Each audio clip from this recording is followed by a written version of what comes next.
And they're trying to push all of those costs over to the carrier, who are saying, I can't absorb anymore. Right. I've got to make it more expensive to you. I mean, if you want that speed level and you want that service level, it's going to cost you more. And the retailers are struggling what to do with that, right? It's hard to pass it on to the consumer because they've conditioned them that free shipping is, the most important thing in the world. Welcome to Clothing Culture, a fashion industry podcast at the intersection of technology and innovation. I'm Emily Lane. And I'm Bret Schnitker. We speak with experts and disruptors who are moving the industry forward and discuss solutions to real industry challenges. Clothing Culture is produced by Stars Design Group, a global design and production house with more than 30 years of experience.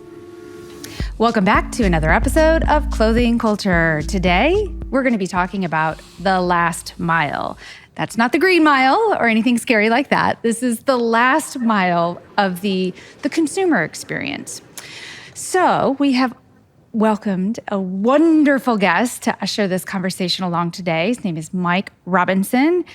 This is a person with some serious pedigree in the industry. We've got, previous Gap VP. You've been at EVP of Macy's.com, where you advanced the e-commerce website for them from something like 7 million to 70 billion? Is that right, Mike? It was 700 million to 7 billion, a 10x increase. Okay. Yeah. Well, missing a few zeros, still Fair, impressive nonetheless. And now founder of The Eighth Notch. So welcome to this conversation this morning. And with that, Bret, I would love for you to kind of take it on. Yeah, it's interesting. When we were in Paris, I had the opportunity with Coresight during the AI Summit to host a panel on supply chain. And during that panel, we had a manufacturer represented. We had kind of a assistive 3D design group that, helped the retailer visualize things really well.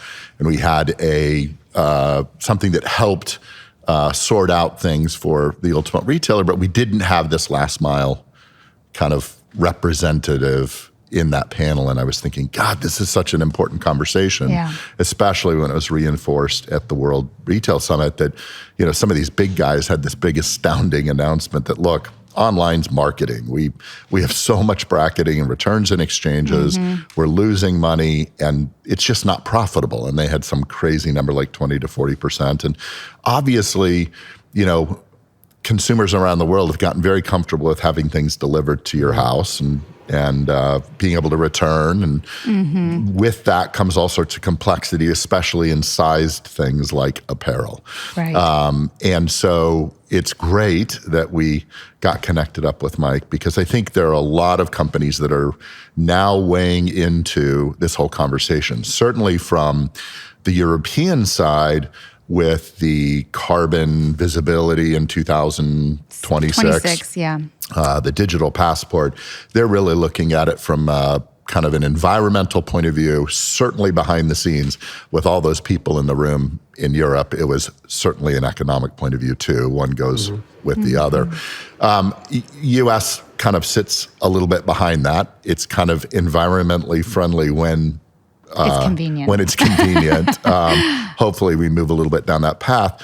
But certainly there's a big profit kind of deal in that deal. And so it's great to have you on the podcast today and weigh in a little bit on your slant on saving dollars in that area. Sure. I mean, I can give you an origin story if you want to go back to the beginning. You're reading my mind. Yes. Right, in terms of how it started. So Jamie Sapp, who is the founder, I'm a founding member of the company. He and I have been friends for the better part of 20 years. He's worked in retail, he's worked in digital, he's worked in healthcare, but he's a logistics guy at heart. And he and I were at his house in a suburb of San Francisco, and we went out for a walk. And he asked me, he said, do you notice the number of delivery trucks that are going up and down your street in the city? I said, all the time. He goes, do you think it makes sense? And I said, well, I mean, if the pandemic did nothing, positive, it created this opportunity for everybody to have everything brought to us at all times, right? Mm-hmm. And it conditioned us that was the easiest way. And so, and what happened was people just continued to focus on speed. They didn't think about better. And Jamie's challenge was there's got to be a better way, because it doesn't make a lot of sense that all these trucks are running around in a disorganized fashion, stopping at the same addresses and dropping things off. Is there a different way to orchestrate the conversation, especially in that last mile, and have multiple things dropped off every time that a delivery truck stops at your house? And that was the premise for the company. And what we did is we went and then we said, well, who would we work with on this? Because we could try to work with everybody, or we could work with one company. And we chose one of the major package carriers in the U.S. So, Bret, this is a little bit to your question on why we're North America based, is we felt there was an opportunity in the U.S. with one of the major carriers in the U.S. I'm not at liberty to share the name, but you could guess, and you'd be right half the time. And three initials, maybe, or I would imagine. You're on the right track. How about that? Okay, got it. Yeah, and they basically said, we've been trying to crack this problem for a very long time, because it's called a delivery density, right? Anytime that we can figure out how to minimize the number of stops that our driver has to do, there's massive operational savings, because we can start to shorten routes, compress routes, even potentially take trucks off the road. And we've been trying to do this forever and haven't figured it out. Their approach to it was a little flawed, and I won't go into that, but I'll say, but we took a different stance to it. And said, if we could go upstream into the retailer and change the behavior, and it really is, changing the behavior at the retailer level of when to start a package's journey, because everything else is predictable throughout the network in a very, very high amount of time, where if you can start the journey today, and it's got 4 days of transit, it'll be there in 4 days. So if there's something that's already in flight that's coming to my house that'll be here in 4 days, starting the journey of the next package so it marries up throughout the network at the final sort hub into the back of the truck means that when that truck driver stops at my house, he drops off 2 packages instead of potentially he stops once today and once tomorrow. That's really the fundamental change that we're making, is we're minimizing the number of times that the truck stops. And there's a dual benefit, and you both have hit on this a little bit. That there's the financial aspect, and that was the other piece of the conversation that we had with the carrier, is that we know that you've got a massive operational savings here. Are you willing to share that? And they were like, we can figure out how to do this. Absolutely. We will incent the retailer to change their behavior, and we'll give you a piece of it as well, because you've created the change.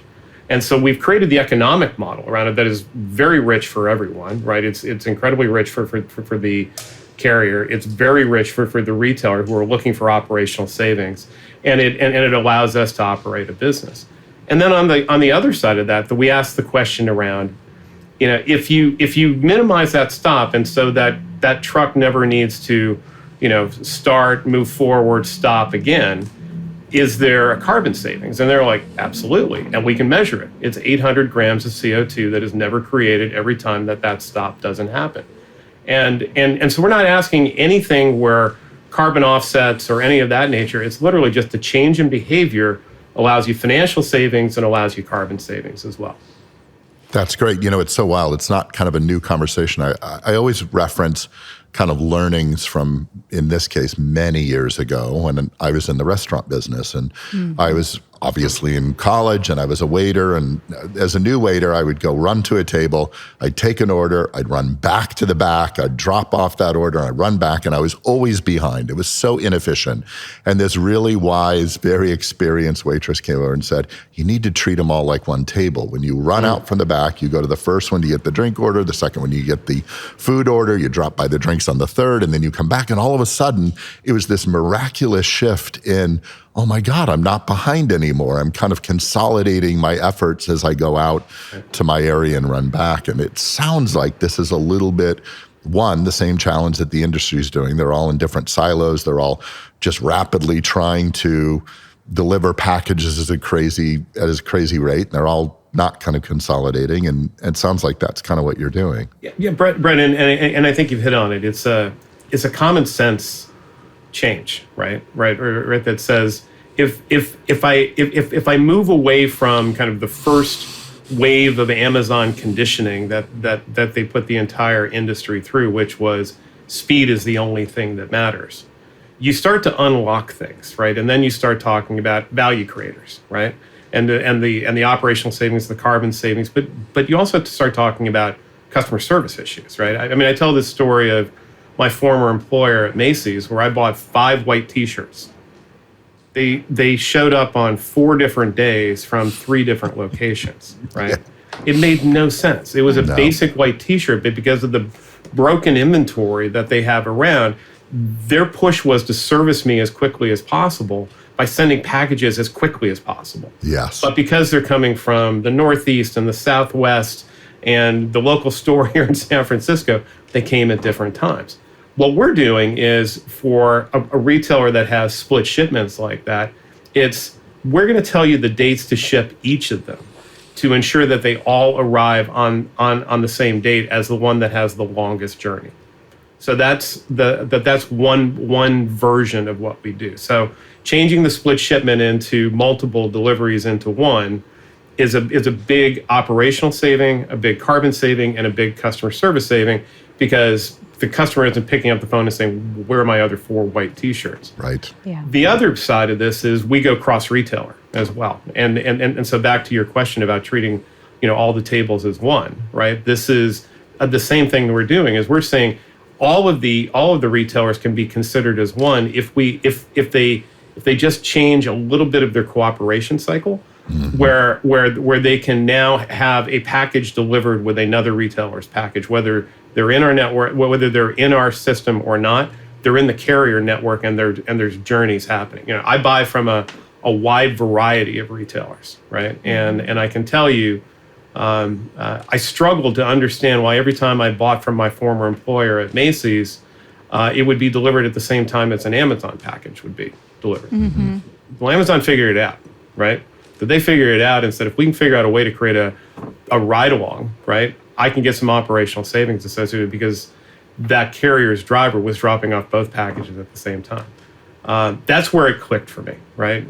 Is that it is that if the smartest, and I want to change that. I don't believe Amazon is smarter than any other retailer. That they just get to the right answer faster, mm-hmm. and they get there better than anyone else. And they conditioned everybody to believe that speed was the most mm-hmm. important part. I mean, next time you check out at Amazon, guess what they're asking you to do? Would you like all your packages delivered on the same day? Delivered and consolidated. Yeah. Sure. Would you? And it's not necessarily in the same box. It's just everything coming on the same day because and they put the little green leaf and saying, do you want to be a friend of the earth, right? This is a better option. So that's the wave that we're trying to push very, very hard with the rest of the retail industry, saying, your customers are being conditioned to think this way. You got to get there as quickly as possible. Well, and I think it was an afterthought for retailers. They were like, we got to keep up with the Joneses, right? The Amazons, and we just need to deliver. They don't really think about the cost now that I think they are, for sure. Right. But initially it was like, hey, we just got to be online. We got to provide the same service as Amazon. And we're kind of inefficient in this, at this stage. So let's just get the package delivered as quickly as possible and make the customer happy. But it's the impact on the bottom line is pretty astounding. It's massive, and they're trying to push all of those costs over to the carrier, who are saying, I can't absorb anymore. Right. I've got to make it more expensive to you. I mean, if you want that speed level and you want that service level, it's going to cost you more. And the retailers are struggling what to do with that. Right. It's hard to pass it on to the consumer because they've conditioned them that free shipping is the most important thing in the world. Yeah. And so there is a cost savings as well to the retailer, correct? Yes. Yeah. So the three-way gain share model that I briefly touched on is each time that stop doesn't happen, there's a multi-dollar savings associated with it that's been estimated. Carrier keeps a piece. They incent the retailer, right, to mm-hmm. ship on the date that we tell them to. And every time that they ship on that date, that they get that incentive. And there's a series of different models that have been put into place. Some of it is based on each shipment. Some of it is based on certain thresholds. But it allows the carrier to have a strategic conversation with the retailer on how to differentiate on cost rather than just being beaten down. Mm-hmm. And then the third part of it is we take a piece of that to operate our platform. I like that it's a win-win for kind of everybody. You That's know? usually how it Intended that works, way. right? It's intended that way, Emily, right? Yeah. And I appreciate you seeing that, right, and saying Yeah. that, right? Because that was one of the things we've got a board member who is a CEO for a major software company. And he goes, what you guys do is unique, right? You don't charge for the implementation, right? The retailer that you implement with never gets a bill from you. And all they do is get benefit, right? That they get financial benefit. And if they choose, they can share in the carbon benefit as well, right? He goes, that is unique and novel and interesting. And it's going to take a while for people to get their head around on it because they're going to say, what's the catch, right? Yeah. And the reality is we designed it so there wasn't a catch because we felt that there was this incredible opportunity in the moment to create something very interesting, very different, and very unique. And certainly the third-party carrier sees a big boon in volume because Totally. they don't have a choice to use 3 carriers. They're going to use this one particular one that's consolidated into your network. If they're smart, they will Yeah. start thinking about their carrier strategy. Yeah, for sure. So that's a win for them. What's the implementation process like? How long does it take if somebody says, okay, yeah, let's get this in place? Yeah, it is, and having, I appreciate that you mentioned a couple of my former employers, and I did a lot of consulting in the retail industry as well from a technology standpoint. Every retailer is a snowflake, right? Mm-hmm. Right, and that this isn't one size fits all. But we chose the path of least resistance to do it after checkout, right? So all the decisions have been made, and it's either in their order management system or right before it drops to the warehouse. It should be relatively simple. I think environments and security concerns and some of the other things make it a little bit more complicated. It's literally 12 pieces of data that we're asking for, and we're giving back, a few different fields. So it's a couple of API calls back and forth to be able to do it. I think once we get into a repeatable path, which is why we're working with a couple of software companies of embedding it as a feature as well. Mm-hmm. It should be weeks. It's taking 6 to 8 weeks right now, and we're in final testing with a couple of major retailers as we speak. That should go live in July. Again, as I mentioned, everyone's a snowflake, right? And whether it's system-wise, whether it's staffing-wise, whether it's security protocol-wise, whether it's and because it's different, they've got to get their head around the operational impact as well, because you're talking about scheduling a shipment, which is very different from most retailers who are just trying to ship clean as quickly as possible. Well, and there's such a variety of technologies internally, too. I mean, with some of the big department stores that we worked with, oh my God, some of these technologies are so dated, and some are trying to be on the front end. And the World Retail Congress was talking about as soon as we put in a new technology in our system, it's already outdated because AI has now made a better solution. Yeah. How are you kind of plugging into all of the vast variety of systems that exist out there? Yeah, and it's really because we've created a very simple pattern of integration, right? Okay. And it's really any system that allows data to come out and data to come in. It's a place where we can do that, which is why we're somewhat technology agnostic in terms of our approach. But look, I've not met a retailer that doesn't have 20 extra things on their list to do that they can't get to, right? Yeah. And so everybody's overwhelmed, right? And so the quality of the business case here is one of our selling points. One retailer that we will go live with in the next few weeks, is trying to take $100 million out of their supply chain.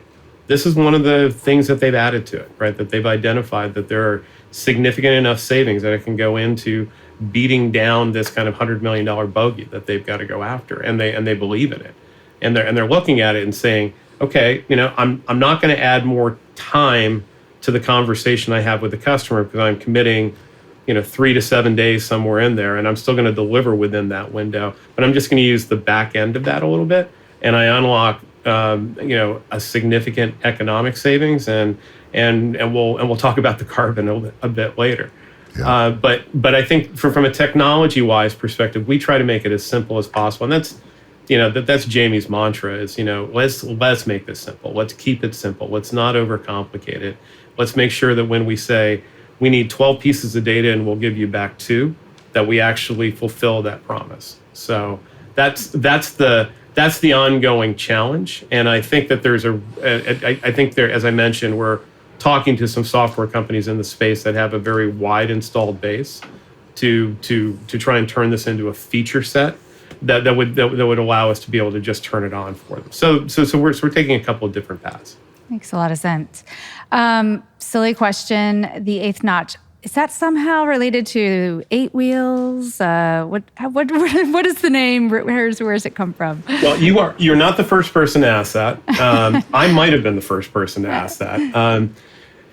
Jamie's father was a railroad man, and the 8th notch is the most powerful setting on the engine on a train. And so it was a bit of an homage to his dad, but it was also kind of a conversation that things that you think that don't operate as well as they should can always operate better, right? And as long as you allow us to be able to get to that most powerful setting, which we believe what we're offering is a new powerful setting for the final mile, it just allows us, and so it plays to that. But it really started off as, my dad was a railroad man. He always told me this was the most powerful setting on a locomotive, and I've always wanted to start a company and call it this. So that's the background there. That's great. I've got a tough question. Sure. Does this work on returns also? Are you consolidating the return back to the warehouse? Not yet, but Okay. but the metaphor works, right? Yeah, in my head, I'm thinking if you can consolidate outbound, you should be able to theoretically consolidate inbound, which is where most retailers are losing their dollars, right? Yeah, 100%. Absolutely. And I can tell you that that's where the carriers are doing it on their own, right? By forcing you into an access point to be able to deliver, to have things back, but it's still in an uncoordinated manner. But absolutely, the entire circular nature of this comes through. We just wanted to start at the point of least resistance, which was after checkout. Customer's not involved in the conversation, but they're not going to be hurt by this. And it's up to the retailer because they've already determined the where. We're just helping them on the when. But everything you talk about makes perfect sense. Once we now talk about it's in the customer's hands and they want to get it back, what's the best way of being able to do that so it's not as crazy as it is right now? I think the returns piece is a different thing, because what retailers do with returns is a question, right? I mean, yes. Are they really Some people are just advantage? leaving it silently with a customer and saying, don't even bother returning it, which is what a statement that is. But yeah. I had somebody say, I will give you half back and you keep the product the other day. Yeah. Right. They're just I just don't want to deal with it. Right. There was an article the other day that secretly they actually are running algorithms for customers that aren't abusing the system, and it's not working. They're just saying, keep it and give it to a friend. And I was like, wow, that's a statement in terms of expense of, when you think about the cost of returning that particular garment, we know what the cost of the garment is. So the cost of returning the garment to a warehouse, the cost of putting it back into inventory, putting it back into a poly bag, getting it ready to ship back out, and then it going back out, you're really losing more than the profit of the garment. And I'm sure not everything's in in good condition when it comes back either. Sure. So there's loss there. Yeah. Wow. What do you see as kind of next steps in this conversation of the last mile, aside from greater adoption, more expansion? Yeah, I mean, I think, and I'm in the middle of writing an article right now, and this is, and I mentioned it earlier. I think all we need to look to is what Amazon is doing, right? Mm-hmm. Right, in terms of adoption, because they continue to condition the customer to say, I'm now in control. Now, I think they stop a little bit short because they're looking at it through it's hard to say Amazon is narrow, but the narrowness of their own network and what's coming, because they're creating a walled garden a little bit in terms of having their own fulfillment all the way through. But I envision that there's a day that I'm in a checkout flow or I'm in a product a discovery flow, and it's identified that there's a product that could be shipped to me, and it identifies, and Mike, there's already 3 other packages coming to you on Tuesday, Wednesday, and Thursday. Which one would you like to connect this with, right? And if you'd like, can we, would you like to change the nature of the other 3 that are already in flight to you so they all show up on Thursday, right? I think once we figure out how to break the barriers between retailers, and it's cooperation without fully understanding who you're cooperating with, but this is the collaboration that I've been waiting for in the retail industry of if you're going to defeat or at least compete against Amazon, you have to operate differently. Here's a way to do it in sort of a masked way that allows your customer to feel valued, right? And I don't know about you, but I mean, I'm constantly chasing packages, right? I mean, I had something show up last night because a retailer thought it was really important to get it to me by DoorDash, right? But it showed up, and I just left to go to a baseball game. So I get this notification that there's a guy at my front door trying to deliver a package, and I was like, I had no idea this was coming. Was that possibly an Apple iPhone? Because I just heard about Apple doing all of these direct deliveries with Uber and DoorDash, and for them, that was the best decision they had. Yeah. And I thought, wow, I don't need it that fast, Well, and that's the question, right? It wasn't an Apple product. It was another retailer. It was it was Dick's Sporting Goods. Okay, that's crazy. DoorDash, right. Tennis racket by DoorDash. That's great. Right. So I think that we again. The conditioning that speed is the most important thing, well, I think convenience is going to become the most important thing, right? Yeah. I mean, the rise of porch piracy, right? Everything that has gone along with that. I live in an urban setting, so there are people walking by my house all the time, and if somebody leaves a package outside my gate, there's a chance somebody's going to pick it up, right? Absolutely. And that's unfortunate, but that's the reality that we live in.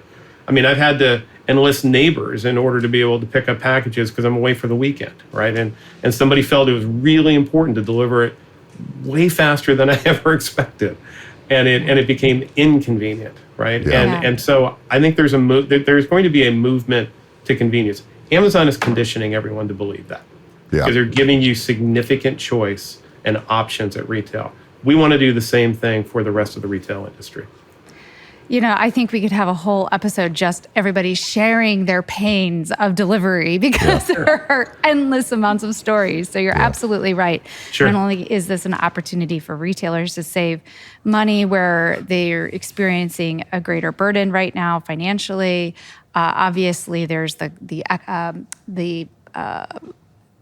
carbon benefits, and then of course perfecting that customer experience or making it better. So thank you for sharing this vision and what you're implementing. And is there anything else we should know before we wrap up today? No, I mean, I think one reason why I'm doing these podcasts is I'm trying to get the message out. We go to market through our carrier partner, primarily. But we're also looking to make sure that others are aware of it so they can start raising their hands and say, me too. Right? Add me to this conversation. I'd like to know more because we want to bring potentially people who are not working with our carrier partner to the table to take advantage of something that is, again, different. It's unique. It's novel, and it's something that I think will continue to grow in its importance. And Bret, I appreciate that you asked the question. And Emily, I appreciate that you asked the question. Where else can it go? It's a little bit boundless, right, in terms of where it could go with just this simple change of when a package starts its journey.